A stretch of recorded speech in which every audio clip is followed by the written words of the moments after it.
Hello, എല്ലാവർക്കും ഇന്നത്തെ വീഡിയോയിലേക്ക് സ്വാഗതം ട്ടാ. ആദ്യമേ എല്ലാ പ്രവാസികൾക്കും ഈദ് മുബാറക്ക്. പ്രവാസികളെല്ലാവരും അടിപൊളിയായിട്ട് പെരുന്നാൾ ആഘോഷിക്കാം. ഓക്കെ, ഇന്നത്തെ സംസാര വിഷയം എന്താണെന്നറിയോ? ഇന്നലെ ഒരു ഷോർട്ട് വീഡിയോസ് ഇട്ടുണ്ടായിരുന്നു, ചക്കടാണ്. അത് ലോങ് വീഡിയോ ആയിട്ട് എടുക്കാൻ പറ്റിയില്ല. ചക്ക അതങ്ങനെ വീഡിയോ ആയിട്ട് എടുക്കാൻ കാരണം ഭയങ്കര ഒരു സന്തോഷമുള്ള കാര്യമായിരുന്നു ഒരു ചക്ക ഉണ്ടായത്. അത് ഒരു 15 വർഷത്തിൻ്റെ മേലെ ആ പ്ലാവ് മുളച്ച് ഉണ്ടായിട്ട്. പക്ഷെ അതിങ്ങനെ വണ്ണവും വെക്കില്ല, അങ്ങനെ നീണ്ടു പോവും, കായ ഉണ്ടാവുണ്ടായില്ല. അതെന്താ കാരണം വെച്ചാൽ അത് ചുറ്റുഭാഗത്ത് വെയിലില്ലാത്ത സ്ഥലമായതുകൊണ്ടാണ് അത്രയും വൈകിയത് കേട്ടോ. അങ്ങനെയൊക്കെ നിറച്ച് മരങ്ങളാണ്, അതിൻ്റെ ഇടയിലാണ് അത് നിന്ന് വരുന്നത്. അപ്പോൾ അത് കാരണം അത് വലുതാവാനൊക്കെ കുറേ താമസിച്ച്. പിന്നെ അപ്പോൾ അത് വലുതാവാനായിട്ട് അതിന് പ്രത്യേകിച്ച് ശുശ്രൂഷയും പരിഗണനയൊന്നും കൊടുത്തിട്ടില്ല. അത് ഒരു കുരു അവിടെ കൊണ്ടുപോയിട്ട് അത് മുളച്ചോന്ന് പോയി നോക്കി എന്നല്ലാതെ അതിന് വളമിട്ട് കൊടുക്കുക, അതിനെ നോക്കുക ഒന്നും ചെയ്തിട്ടുണ്ടായില്ല കേട്ടോ. അതുകൊണ്ടൊക്കെ ആവും അത്രയും കാലം പിടിച്ചത് അത് കായ്ക്കാനായിട്ട്. പിന്നെ കാഴ്ചതിൽ ഏറ്റവും സന്തോഷം എന്താണെന്ന് വെച്ചാൽ ഇവിടുത്തെ പിള്ളേരൊക്കെ ഭയങ്കര ചക്ക കൊതിയാണ് കേട്ടോ. ഇവനെ ഞാനായാലും എനിക്കായാലും ചക്ക ഇടിച്ചക്ക തിന്നാനും ഉപ്പേരി വെച്ച് തിന്നാനൊക്കെ ഭയങ്കര ഇഷ്ടമാണ്.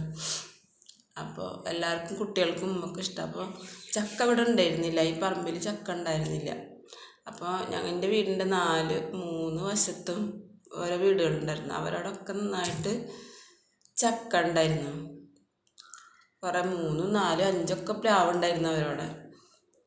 അപ്പോൾ ഞാൻ പറയാറില്ലേ, ഫാത്തിമ താത്ത അവരുടെ വീട്ടിൽ 3, 4 പ്ലാവ് ഉണ്ടായിരുന്നു. ഒക്കെ നല്ല നല്ല ചക്കകളായിരുന്നു. അതൊക്കെ ഓരോ കാരണങ്ങൾ കൊണ്ട് അതൊക്കെ മുറിച്ച് പോയി. ഓട് വീടായിരുന്നു അവിടെ.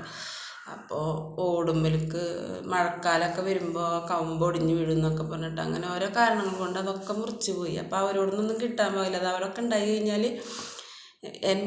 എൻ്റേതുപോലെ പോയിട്ട് എൻ്റെ വീട്ടിൽ നിന്ന് പൊട്ടിക്കണ പോലെ പിന്നെ ആരും ചോദിക്കും പറയുന്നത് വേണ്ടിയിരുന്നില്ല. സമൃദ്ധിയായിട്ട് തിന്നാനും ഒക്കെ ഇടിച്ചക്കായാലും ഉപ്പേരിക്കായാലും പഴുത്തതായാലും ഒക്കെ തിന്നാൻ പറ്റുന്ന ഫാത്തിമ താത്താൻ്റെ വീട്ടിലും പിന്നെ വേറൊരു വീടുണ്ട്, എൻ്റെ വീടിൻ്റെ ബാക്കിലൊരു വീടുണ്ട്, അവിടെ ഒക്കെ ചക്ക ഉണ്ടായാൽ നമുക്ക് എനിക്കും എൻ്റെ മക്കൾക്കും സമൃദ്ധിയായിട്ട് തിന്നാൻ കിട്ടുമായിരുന്നു. ഇനിയിപ്പോൾ ആർക്കെങ്കിലും എനിക്ക് കൊടുത്തയക്കണമെങ്കിൽ എൻ്റെ അനിയത്തിമാർക്കും ചക്കയില്ല. ഇനിയിപ്പോൾ ആങ്ങളമാരൊക്കെ ഗൾഫിൽ നിന്ന് വന്നാൽ അവർക്ക് കൊണ്ടുപോകണം എന്നൊക്കെ പറഞ്ഞു കഴിഞ്ഞാൽ ഞാൻ ഇവിടെ നിന്നൊക്കെ തന്നെ ഇട്ടിട്ട് കൊണ്ടു കൊടുക്കലിട്ടാ. അങ്ങനെയൊക്കെയാണ്. ഇപ്പോൾ എല്ലായിടത്തും മുറിച്ച് ഇപ്പം അവർക്ക് തന്നെ ഇല്ലാത്ത അവസ്ഥയായി. അപ്പോൾ കഴിഞ്ഞ കൊല്ലത്തിലാണ് ഇപ്പോൾ ഇതായപ്പോൾ കംപ്ലീറ്റ് മുറിച്ച് പോയത്. അപ്പം ഭയങ്കര വിഷമമായിരുന്നു. അയ്യോ, ചക്ക കിട്ടണോടത്തൊന്നും ഇല്ലല്ലോ അല്ല. ഇനിയിപ്പോൾ കുട്ടികളൊക്കെ ചക്കക്ക് ആഗ്രഹം പറഞ്ഞ് എവിടുന്നാണ് കിട്ടുക, ഇനി കാശ് കൊടുത്ത് മേടിക്കേണ്ട അവസ്ഥ വരുമോ, അങ്ങനെയൊക്കെ മനസ്സിലിങ്ങനെ ഭയങ്കര വിഷമം ഉണ്ടായിരുന്നു കേട്ടോ. അങ്ങനെ നോക്കുമ്പോൾ ഇക്കൊല്ലം ആ പ്ലാവ് കായ്ച്ച് ഒരു കൊലയിൽ 3 ചക്ക ഉണ്ടായി, പിന്നെ വേറെ ഒരു ചക്കയും കൂടി ഉണ്ടായി. അപ്പം ഞങ്ങൾ പറഞ്ഞു എന്താന്ന് നോക്കാം, നമുക്ക് ചള്ളിലൊന്നും ഇടണ്ട, അത് നല്ല മൂത്തിട്ട് ഇടാം. എന്നിട്ട് അത് നല്ല ചക്ക എവിടെ നിന്നോ തിന്നാൻ വേണ്ടി കിട്ടിയ ചക്കയാണത്. അതിൻ്റെ കുരു ഞങ്ങൾ നല്ല ചക്കയെന്ന് തോന്നിയിട്ട് ആ കുരു ഞാൻ അങ്ങനെ കുറേ കുരുവൊക്കെ കൂടിയിട്ട് ഒരു കുഴിയിൽ കൊണ്ടുപോയി ഇട്ടതാണ്. അതങ്ങനെ തുരിതുരാ അങ്ങോട്ട് മുളച്ചിട്ട് അതിൽ നിന്ന് ഒന്നുണ്ടായതാണ്. ബാക്കിയൊക്കെ പോയി. പിന്നെ ഒരെണ്ണം ഇപ്പോഴും അതിൻ്റെ അടിയിൽ തൈ പോലെ ഇപ്പോഴും നിൽക്കുന്നുണ്ട്. ഈ 15 വർഷമായിട്ടും അതൊരു തൈ പോലെ തന്നെ അവിടെ നിൽക്കുന്നുണ്ട്. ബാക്കിയുള്ളതൊക്കെ പോയി, ബാക്കി ഒരെണ്ണം മാത്രമാണ് ഉണ്ടായതുള്ളൂ. അപ്പം അങ്ങനെ പ്ലാവ് ചക്ക നല്ല ചക്ക അങ്ങനെ തിന്നാൻ കിട്ടിയിട്ട് വേറെ 2 പ്ലാവും കൂടി ഉണ്ട് കേട്ടോ. അത് ഒരു 2-3 കൊല്ലത്തിൻ്റെ ഉള്ളിലൊക്കെ കായ്ക്കുമെന്ന് വിചാരിക്കുന്നുണ്ട്. തൈ തന്നെ അങ്ങനെ ഇതിൻ്റെ ഒക്കെ ഒപ്പമുള്ളത് തന്നെ. ഇതേപോലെ ചക്ക തിന്നാൻ കിട്ടുമ്പോൾ ഇവിടെ നിലക്ക് കിട്ടും, നല്ല ചക്ക കിട്ടുമ്പോൾ അതിൻ്റെ കുരു കൊണ്ടുപോയി ഒരു കുഴിയിൽ കൊണ്ടുപോയിടും. അതൊരു കുഴിയിലവിടെ കൊണ്ടിട്ടിട്ട് ഇങ്ങോട്ട് പോരും. അല്ലാതെ അതിനെ നോക്കണമെന്നൊന്നുമില്ല. എന്നാലല്ല അത് നമ്മൾ അതിന് നല്ല വേനൽക്കാലത്ത് വെള്ളം ഒഴിച്ചെടുത്ത് ആടൊക്കെ കടിക്കാണ്ടും ഒക്കെ നമ്മൾ നോക്കി ഒക്കെ ആയാലല്ല വേഗം കഴിക്കുള്ളൂ. ഇതവിടെ ഇട്ടിട്ട് പോരും, കായ്ക്കുമ്പോൾ തിന്നാന്ന് വിചാരിക്കും. അങ്ങനെ ഇതുകൊണ്ടാണ് അത് അത്രയും വൈകിയത്. പിന്നെയുണ്ട് 2 കൂടി കായ്ക്കാൻ. അതിൽ ഒരെണ്ണത്തിൻ്റെ തല പകുതിക്കൊന്നും ഇങ്ങോട്ട് മുറിഞ്ഞ് വീണ്. അതെന്താ വെച്ചാൽ വിറകിന് മരം മുറിച്ചതായിട്ട് തൊട്ടടുത്തൊരു മരം നിന്നിരുന്നു, അത് മുറിച്ചതാണ് വിറകിന് വേണ്ടിയിട്ട്. അപ്പോൾ അത് ഈ പ്ലാവും തൈയുടെ മേലൊക്കെ വീണ്, മരത്തിൻ്റെ മേലൊക്കെ. അപ്പം അതിന് ഏതാണ്ട് ഒരു സെൻറ്റർ വെച്ച് മുറിഞ്ഞുകൊണ്ട് പോകുന്നു, ബാക്കിയുടെ പൊടിച്ച് വരുന്നുണ്ട്. അപ്പോൾ ഇനിയിപ്പോൾ അങ്ങനെയൊക്കെ ഉണ്ടാവുമ്പോഴും അത് കായ്ക്കാൻ താമസം വരും. പ്ലാവിന് ആട് പോലും കടിക്കാൻ പാടില്ല പ്ലാവ് വെച്ചാൽ. അപ്പം അത് ആട് പോലും കടിക്കാതെ ഇങ്ങനെ നോക്കണം, അപ്പോഴാണ് വേഗം കഴിക്കുക. കൊല്ലം ആട് കടിക്കും, അതല്ലെങ്കിൽ അതിന് കൊമ്പൊടിയും, അങ്ങനെയൊക്കെ ആയാൽ നേരെ വൈകിട്ടുണ്ടെ കായ്ക്കുള്ളൂ. അങ്ങനെ ചക്ക ഉണ്ടായ കഥ പറയട്ടാ. എന്നിട്ട് ചക്ക അപ്പം തന്നെ ഞാൻ വെട്ടിയ വീഡിയോ എടുത്തിട്ടുണ്ട്, ഷോർട്ടുള്ള 30 സെക്കൻഡ് ഉള്ളൂ കേട്ടോ ആ വീഡിയോ, അത് ഞാൻ ഇടണ്ട്. ചക്ക വെട്ടി നോക്കിയപ്പോൾ നല്ല ചക്ക, അടിപൊളി ചക്ക, ചുളയൊക്കെ എന്തൊരു വലിപ്പം, പിന്നെ ഇങ്ങനെ മഞ്ഞ കളർ, ഇങ്ങനെ സ്വർണത്തിൻ്റെ കളർ, നന്നായി പഴുത്തുണ്ടായില്ല, അങ്ങനെ പഴുത്തെന്ന് പറയാനായിട്ടുണ്ടായില്ല. അങ്ങനെ എനിക്ക് തോന്നുന്നു ആ ചക്കയുടെ കളർ തന്നെ ആ മഞ്ഞ കളറാവും, അതിൻ്റെ ചുളയുടെ കളറ് മഞ്ഞ കളറാവും. പക്ഷെ എന്നിട്ടിപ്പോൾ ഇന്നലെ രാവിലെ അത് വെട്ടി വെച്ച്, അപ്പോൾ ഒരു മരുമകന് ഇത്തിരി കൊടുത്തേക്കാണ്ടായിരുന്നു, അപ്പോൾ അത് കൊടുത്തേക്കാൻ വേണ്ടിയിട്ട് അത് വെട്ടി.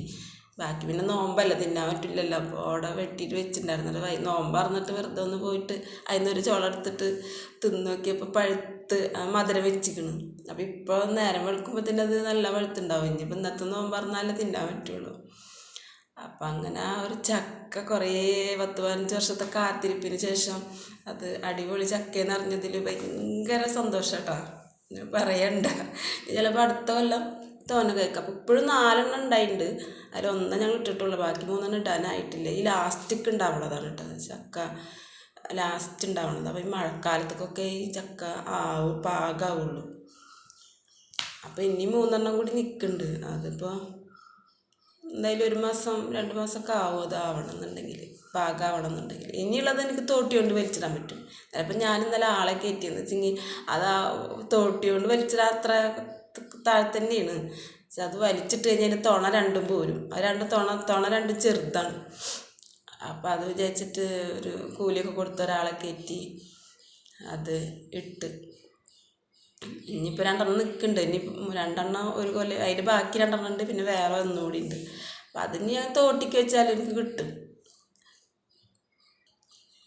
അപ്പോൾ അത് പറഞ്ഞു വരുന്നത് എന്താ വെച്ചാൽ എല്ലാവരും അവരവരുടെ പറമ്പിൽ ഒരു ചക്കയോ അല്ല പ്ലാവോ അല്ലെങ്കിൽ ഒരു മാവോ ഒരു തെങ്ങും തൈ, അതേപോലെ ഒരു കഴുങ്ങും തൈ, അതൊക്കെ വെക്കണം. ഉണ്ടാവണമെങ്കിൽ ഉണ്ടാവട്ടെ എന്ന് വിചാരിച്ചിട്ടേലും വെക്കണം. അപ്പം അപ്പോഴും നമുക്ക് ഏതെങ്കിലും കാലത്ത് ഉപകാരപ്പെടും. നമുക്ക് ഉപകാരപ്പെട്ടില്ലെങ്കിൽ നമ്മുടെ മക്കൾക്കേലും ഉപകാരപ്പെടുമല്ലോ. അത് ഇനിയിപ്പോൾ സ്ഥലം ഭൂമിയൊക്കെ വിറ്റ് പോയാലും അതിന് വരുന്ന ആൾക്കാർക്കേലും ഉപകാരപ്പെടുമല്ലോ. അപ്പോൾ എല്ലാവരും പറഞ്ഞു സ്ഥലമില്ല പറഞ്ഞിട്ട് ഒഴിവിക്കിപ്പോൾ സ്ഥലം ഉണ്ടായിട്ടൊന്നുമല്ല.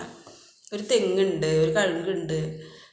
ഇനിയിപ്പോൾ കഴുകുമ്പോൾ അടക്കണ്ടായാലും ഞാൻ കൊണ്ട് വിൽക്കാറൊന്നുമില്ല കേട്ടോ. അവിടെ അടുത്തൊക്കെ വെറ്റില മുറുക്കണ ആൾക്കാരില്ലേ, അവർക്ക് കൊടുക്കും. 1 കൊല്ലം 2 കൊല്ലമൊക്കെ അടക്കണ്ടാവും. അപ്പോൾ അവരെന്തെങ്കിലും തന്നെങ്കിൽ ഞാൻ വാങ്ങും, അല്ലെങ്കിൽ ഞാൻ വാങ്ങില്ല അങ്ങനെ. അപ്പോൾ പിന്നെ ഈ തെങ്ങും ഈ പറഞ്ഞ പോലെ 10-16 വർഷമായിട്ടാണ് വെച്ചിട്ട്. തെങ്ങും ഇപ്പം വളരാണ്ട് ഭൂമി മണ്ണ് ശരിയല്ലാത്തതുകൊണ്ടാണ് തെങ്ങൊക്കെ പിടിക്കാൻ പ്രയാസമാണ്. 2 തെങ്ങ് വെച്ചാൽ 1 പോയി, പിന്നെ 1 ഉണ്ടായി. ഇപ്പോൾ കഴിഞ്ഞ കൊല്ലം വെച്ചിട്ട് ആ തെങ്ങും കഴിച്ചിപ്പോൾ ഫസ്റ്റ് തെങ്ങുമ്പോൾ ആളെ കയറ്റി 8 തേങ്ങ കിട്ടി. അപ്പം അതവിടെ ഉണ്ടായതുകൊണ്ടല്ലോ നമ്മളിപ്പോൾ അതിന് ചിലവിനുണ്ട്. നമ്മുടെ വീട്ടിലത്തെ വേസ്റ്റും ഇതൊക്കെ കൊണ്ട് ഇടണം, ഈ അടിച്ചു കൂട്ടി അതൊക്കെ കൂട്ടിയിട്ട് വല്ലപ്പോഴും ഒന്ന് തീയിടും, അത്രയൊക്കെ തന്നെ ചെയ്യണുള്ളൂ. അതിന് കടം മാന്ത് വെള്ളം ഇടുകയൊന്നും ചെയ്യില്ല. വല്ല മീൻ നന്നാക്കിയതൊക്കെ ഉണ്ടെങ്കിൽ, അല്ലെങ്കിൽ നമ്മുടെ വീട്ടിലെ ഭക്ഷണത്തിൻ്റെ വേസ്റ്റൊക്കെ ഉണ്ടെങ്കിൽ വെറുതെ കൈക്കോട്ടോടൊന്ന് മാന്തിയിട്ട് അതിൻ്റെ ഉള്ളിൽ കൊണ്ടിട്ട് മൂടും. ആ തെങ്ങിൻ്റെ 3-4 പടി അങ്ങോട്ട് കൂമ്പടഞ്ഞ് പോയിക്കണം, അപ്പോൾ കൂമ്പടഞ്ഞ് തോന്നിയാൽ ഞാൻ എന്താ ചെയ്യുക വെച്ചാൽ അതിൻ്റെ കടക്കുന്നൊക്കെ കുറേ മണ്ണുങ്ങൾ മാറ്റും. നല്ല വലിയൊരു കുഴി പോലെ ഉണ്ടാക്കും, ഏതെങ്കിലും ഒരു സൈഡിൽ കുഴി പോലെ ആക്കിയിട്ട് അതിൽ കുറച്ച് ചകിരിയൊക്കെ ഇട്ട് മൂടും. അപ്പോൾ ആ കൂമ്പ് വീണ്ടും വരും. അങ്ങനെ വന്നതാണ്. 3 പ്രാവശ്യം ആ കൂമ്പ് അടഞ്ഞിട്ടുണ്ടായില്ല, 3 പ്രാവശ്യം അങ്ങനെ തന്നെ ചെയ്തത്. അപ്പം പിന്നെ ഇപ്പോൾ കൂമ്പൊക്കെ ശരിക്കും വന്നിട്ട് ഇപ്പോൾ ഒരു സൈഡ്, അതിൻ്റെ 3 സൈഡിലും ഇപ്പോൾ 3 പ്രാവശ്യം മാന്തിയിട്ട് ചകിരി ഇട്ടത് കൊണ്ട് ഇപ്പോൾ കൂമ്പടയിന് കാണാനില്ല. ഇപ്പോൾ ഒരു 4-5 വർഷമായിട്ട് കൂമ്പടയണില്ല. അല്ലെങ്കിൽ ഒരു 3 വർഷം കൂടുമ്പോൾ അത് കൂമ്പടഞ്ഞുകൊണ്ടിരിക്കുക, അടയും. എന്നിട്ട് പിന്നെ അങ്ങനെ അവിടെ നിൽക്കും. അപ്പോൾ അത് കാണുമ്പോൾ നമ്മൾക്ക് ഒരെണ്ണമെങ്കിലും നമ്മുടെ പറമ്പിൽ വേണ്ടേ എന്ന് വിചാരിച്ചിട്ട് അത് അപ്പോൾ അങ്ങനെ ചെയ്യും. ഞാൻ തന്നെ ചെയ്യും. അപ്പം അങ്ങനെയിട്ട് ഇപ്പോൾ കൂമ്പടനില്ല. ഇപ്പോൾ തേങ്ങ ഒക്കെ കായ്ക്കുന്നുണ്ട്. ഇപ്പോൾ തെങ്ങ് കയറിയിട്ട് 2 ദിവസം മുന്നേ തെങ്ങ് കയറി, തെങ്ങുമ്പോൾ കയറി. അതിൻ്റെ ഇടയിൽ 2-3 തേങ്ങ ഒക്കെ ഉണങ്ങിയതൊക്കെ കിട്ടിയിട്ട് ഉണങ്ങി വീഴൊക്കെ ചെയ്ത്. തെങ്ങുമ്പോൾ കയറിയിട്ട് ഇപ്പോൾ ഫസ്റ്റ് തെങ്ങുമ്പോൾ കയറി 8 തേങ്ങ കിട്ടി. അതേപോലെ എല്ലാ സാധനം കഴുങ്ങ് ഇതായാലും എല്ലാ സാധനങ്ങളും ഉണ്ട് പറമ്പിൽ. ഇപ്പോൾ ചക്കയാണ് ഇല്ലാണ്ടിരുന്നത്, ഇപ്പോൾ ചക്ക ഉണ്ടായി. പിന്നെ മാവും ഇപ്പോൾ പെരക്കുയരം വരെ ആയിട്ടുണ്ട്. മാങ്ങ ഉണ്ടായി തുടങ്ങിയിട്ടില്ല. 2 കൊല്ലം കൂടുമ്പോൾ കായ്ക്കും എന്ന് പറഞ്ഞിട്ട് ഈ പിന്നെ മണ്ണുത്തിന്ന് കൊണ്ടുവരണവരെന്ന് മേടിച്ച് വെച്ച മാവാട്ട. 2 കൊല്ലം പോയിട്ട് 5 കൊല്ലമായി, എന്നിട്ട് കായ്ച്ചിട്ടൊന്നുമില്ല. കായ്ച്ചോളും അവരിപ്പോൾ 2 കൊല്ലം എന്ന് പറഞ്ഞാലും അങ്ങനെ ഇപ്പോൾ 2 കൊല്ലം കൊണ്ട് കായ്ക്കൊന്നുമില്ല. അത് നമുക്ക് അറിയാം 2 കൊല്ലം കൊണ്ട് കായ്ക്കില്ല. അങ്ങനെ വെച്ചിട്ടുണ്ട്, ഇനി ഉണ്ടാവുമായിരിക്കും. അങ്ങനെ എല്ലാ സാധനങ്ങളും ഉണ്ട് പറയുക. പ്ലാവുണ്ട്, പുളിയുണ്ട്, പേരുണ്ട്, അങ്ങനെ എല്ലാ സാധനങ്ങളും ഉണ്ട് കേട്ടോ. ഓക്കെ, എന്നാൽ എല്ലാവർക്കും, എല്ലാ പ്രവാസികൾക്കും ഈദ് മുബാറക്ക്.